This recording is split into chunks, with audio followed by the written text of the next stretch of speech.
شهر رمضان الذي أنزل فيه القرآن هدى للناس.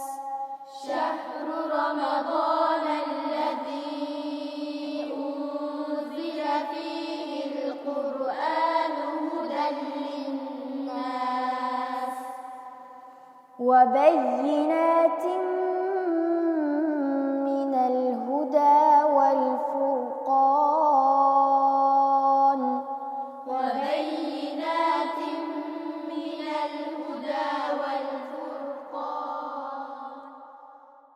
Odatda usul ko'p fazilatga boy bo'lgan, mag'firat ham barakat, rahmatlarga liq to'lgan, jannatlar keng ichilib, do'zax mahkam taqilib, yetib keldi bizlarga xush muborak Ramazon.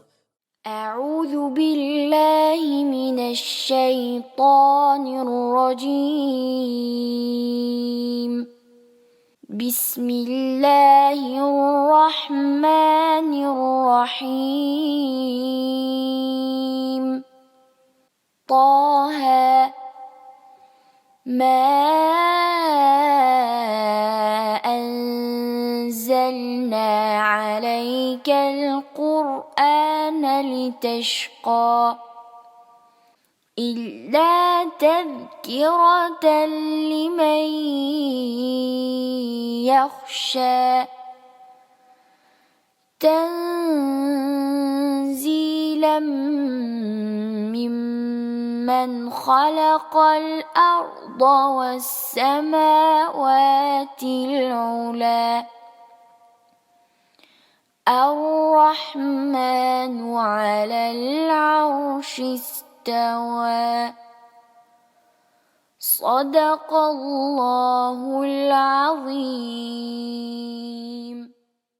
Ömer radıyallahu anhu İslamni qabul qilishdan ilgari payg'ambar sallallohu alayhi vasallamni o'ltirishni niyatida ketayotganda yo'l ustida biri uningga oldi bilan o'z uyingdan xabar olgin.